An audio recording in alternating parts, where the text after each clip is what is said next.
अस्सलाम वालेकुम, welcome back हो गया आज के व्लॉग के अंदर। इस वक्त जो है ना ईद हमारी गुजर चुकी है, दूसरा तीसरा दिन है मेरे ख्याल में शायद आज।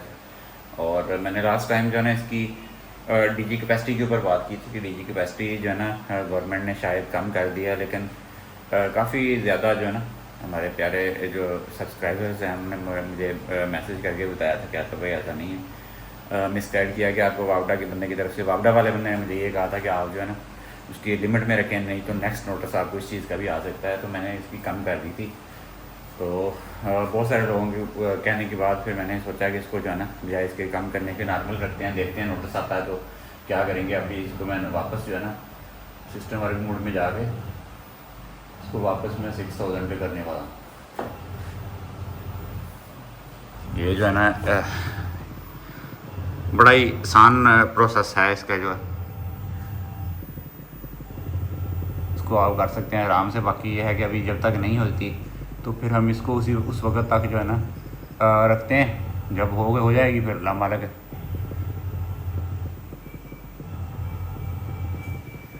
ये होने वाली है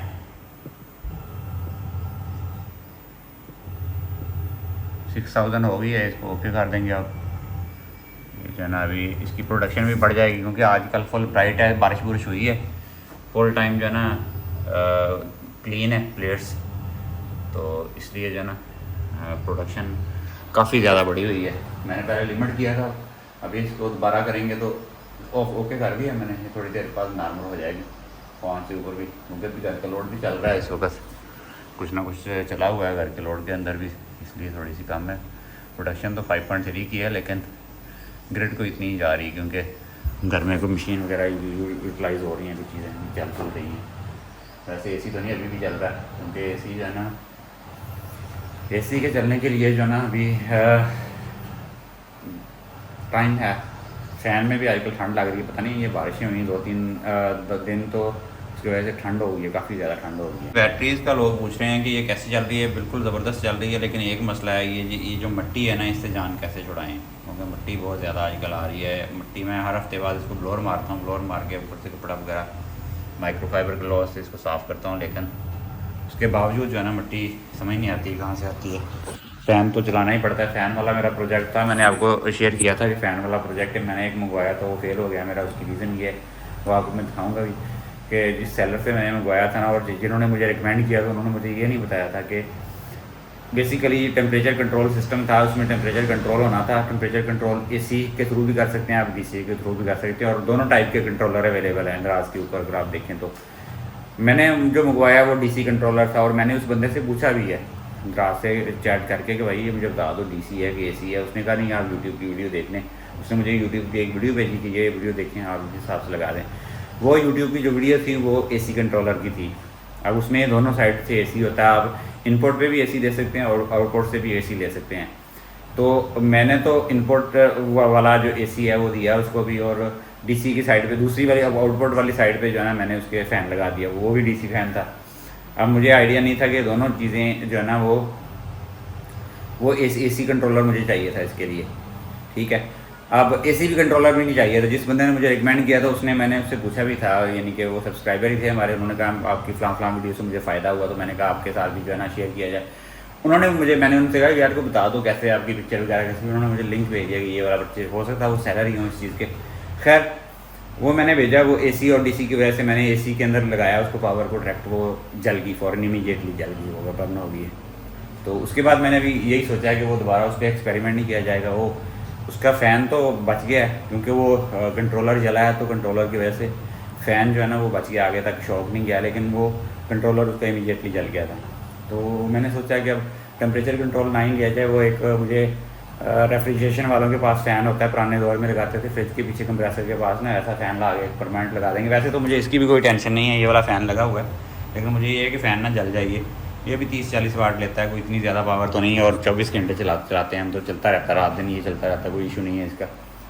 तो ये भी चल रहा है, लेकिन मैं उसको थोड़ा एक्स्ट्रा हो गया तो मैंने कहा वो नीचे रख के लग जाएगा, यहाँ पे एग्जैक्ट जगह भी नहीं है, नीचे से लगे तो ज़्यादा अच्छा रहता है। वैसे तो ये भी कूलिंग 50-55 से ऊपर नहीं जाने देता, 53-54 टेम्परेचर से ऊपर ये फ़ैन नहीं जाने देता है, उसको मैं फुल स्पीड पे अगर चला दूँ तो। तो ये सीन है। आप लोग किसी के साथ जो है ना नेक नीति से जब कोई चीज़ शेयर किया करें, उसको ईमानदारी के साथ शेयर किया करें। ये ना हो कि अगले बंदे का नुकसान हो जाए। ये एक मीन्स के म्यूचुअल है। आप लोग मैं भी शेयर करता हूँ, वैसे मुझे आप लोगों से कोई तमा नहीं है। और आप लोग तो इवन सलाम का जवाब देना भी गवारा नहीं करते आप लोग तो। और ईद मुबारक मैंने कहा था लास्ट वीडियो में, कोई बंदे का आगे से यानी कि हमारा होना भी नहीं चाहिए। बेसिकली डिजिटल वर्ल्ड है, इसके अंदर सब मतलब प्लस प्लस लोग हैं, लेकिन आप कम से कम कोई इन्फॉर्मेशन जो है ना वो आपके पास अमानत होती है, वो उसको अमानतदारी के साथ, दयानतदारी के साथ जो है ना वो आगे कन्वे किया जाए।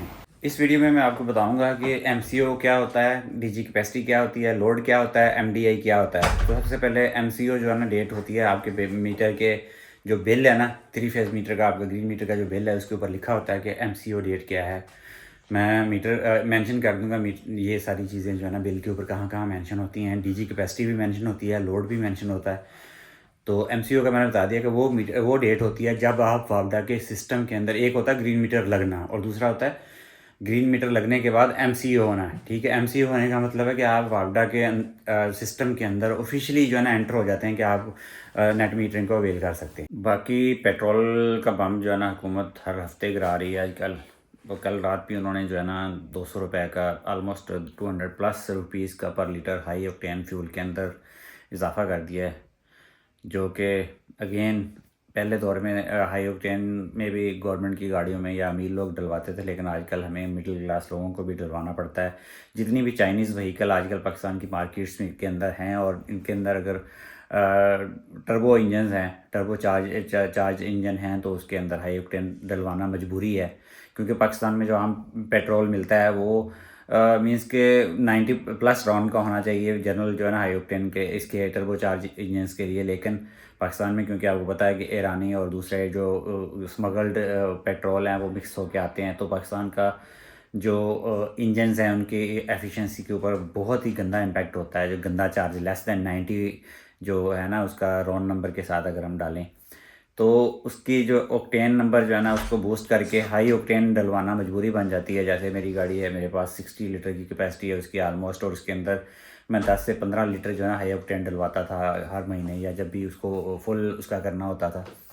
तो अभी मसला ये है कि अब वो उसकी जो कैपेसिटी के अंदर जो उसके ऊपर चार्ज आएगा ना, 15 लीटर अगर मैं डलवाता हूँ तो ऑलमोस्ट जो है ना 4000 रुपये का सिर्फ हाई ऑक्टेन के ऊपर मसला बनेगा। हाई ऑक्टेन की प्राइस इंक्रीज़ होगी सिर्फ एक फ्यूल टैंक के अंदर, और बाकी पेट्रोल की प्राइस तो ऑलरेडी आपको पता है 55 लीटर, यानी कि आप अंदाज़ा करें कि 600 रुपये क्रॉस कर चुका है इस वक्त जो ना हाई डिफरेंट पेट्रोल पंप्स, क्योंकि डीरेगुलेट है। हाई ऑक्टेन जो है ना उसको हर पेट्रोल पंप, हर कंपनी वाले अपने हिसाब से लगाते हैं, तो अपने हिसाब से उन्होंने रेट्स लिए हैं। किसी जगह मैंने 609 610 रुपये का भी देखा है हाई ऑक्टेन। तो आप अंदाज़ा करें हम लोग कहाँ जाने वाले हैं। 10,000 का अगर एक 15 लीटर अगर हम डलवाते हैं तो 9-9,500 रुपये का एक हाई ऑक्टेन ही मिलता है एक फ्यूल टैंक के अंदर। और फ्यूल टैंक ने 500-550-600 किलोमीटर मैक्सिमम निकालना होता है ये गाड़ी, जो बड़ी गाड़ियाँ होती हैं।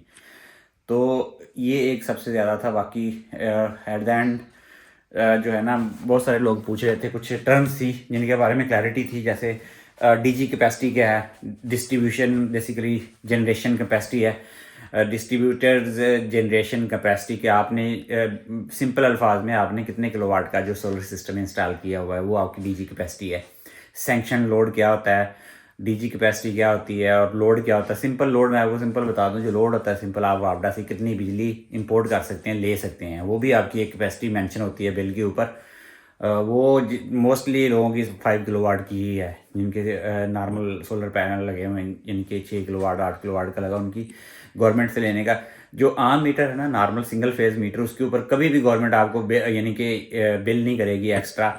अगर आप उसमें मेरा ख्याल में कम ही होता है 2-3 किलोवाट से ऊपर, यानी कि उसकी नहीं कैपेसिटी होती, 5 किलोवाट भी उसके ऊपर नहीं चला सकते। इवन हमारे घर में भी एक हुआ था दूसरे घर में, वहाँ पे 4 AC एट अ टाइम हमने चलाए थे तो मीटर उड़ गया था, क्योंकि उसकी कैपेसिटी नहीं थी कि 4 जो AC है 1.5 टन के चलाने की, तो मीटर जल गया था उसमें। लेकिन उसमें गवर्नमेंट आपको चार्ज नहीं करती कि आपने ओवरलोड किया या आपने जो ना इंपोर्ट ज़्यादा किया है, यानी कि अपनी जो है ना सैंक्शन लोड से या आपकी जो कैपेसिटी है उससे ज़्यादा आपने बिजली वापडा से ली है। तो उसके ऊपर गवर्नमेंट, क्योंकि उनको पता होता है कि इस पर जितने ज़्यादा यूनिट बढ़ेंगे तो उनकी उसी हिसाब से पैसे बढ़ेंगे। लेकिन हमारे ग्रीन मीटर के ऊपर अगर आपका 5 किलोवाट का लोड है और आप गवर्नमेंट से इंपोर्ट 7 किलोवाट की कंटिन्यूस की 1-2 घंटे इस महीने के अंदर कर लेते हैं, तो उसके ऊपर आपको नोटिस आ जाता है कि आपकी लोड जो है ना कम, लोड की कैपेसिटी आपने एक्सीड की है और आपको नोटिस आ जाएगा कि आप अपना लोड एक्सटेंड करवाएं। इसी तरीके से एक्सपोर्ट का भी ऐसे ही है। अगर आपने फॉर एग्जांपल जो एक्सपोर्ट है ना, वो आपके जो जितनी आपकी लोड है उसका 1.5 टाइम्स आप जो है ना वो लोड को आप एक्सपोर्ट कर सकते हो यूनिट। फॉर एग्जांपल मेरी 5 किलोवाट की गवर्नमेंट से बिजली लेने की कैपेसिटी है और मैं 1.5 टाइम उसका 7.5 की जो है डीजी कैपेसिटी मेरी 7.5 है। DG capacity distributed generation capacity जो है ना, वो उसका मतलब कि आपने जितना सोलर पावर इंस्टॉल किया वो आपकी डीजी कैपेसिटी है और वो 1.5 टाइम्स ऑफ आपका लोड होता है जो आपने वापडा से ले सकते हैं। तो ये चीज़ें आपको ध्यान में रखनी चाहिए। मैक्सिमम डिमांड इंडिकेटर्स जो है ना, वो भी यही चीज़ है कि आप वापडा के अंदर अगर आपका 5 किलोवाट का अप्रूव्ड लोड है और आप 7 किलोवाट या 8 किलोवाट लोड अगर आप चलाते हैं, तो आपको नोटिस आ जाएगा कि आप अपनी जो है ना एमडीआई से एक्सीड कर रहे हैं। वो एमडीआई उसमें मॉनिटर होती है हमारे ग्रीन मीटर में या एएमआई मीटर्स के अंदर, वो उसमें मॉनिटर कर सकती है गवर्नमेंट, उसमें ऑप्शन है। वो नहीं करे तो नहीं, लेकिन आजकल पिछले 1-2 महीने में इतने ज़्यादा नोटिस मैंने देखे हैं ना एमडीआई के, डीजी कैपेसिटी के और इस तरीके के जो है ना डिफरेंट टाइप के 3-4 टाइप के नोटिस हैं। तो ये सारी चीज़ें जो है ना टर्मिनोलॉजी, मैंने कहा लोग बार बार पूछे ये क्या होता है, कहाँ से होता है, ये सारी आपके बिल के ऊपर लिखी होती है और ये आपके बेसिकली लोड है जो आप वापडा से ले सकते हैं और जो आप उसको एक्सपोर्ट कर सकते हैं, यही चीज़ है उसके अंदर।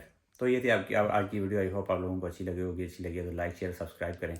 आपसे मुलाकात होगी इंशाल्लाह कल एक नए ब्लॉग में। तब तक के लिए अल्लाह हाफिज़।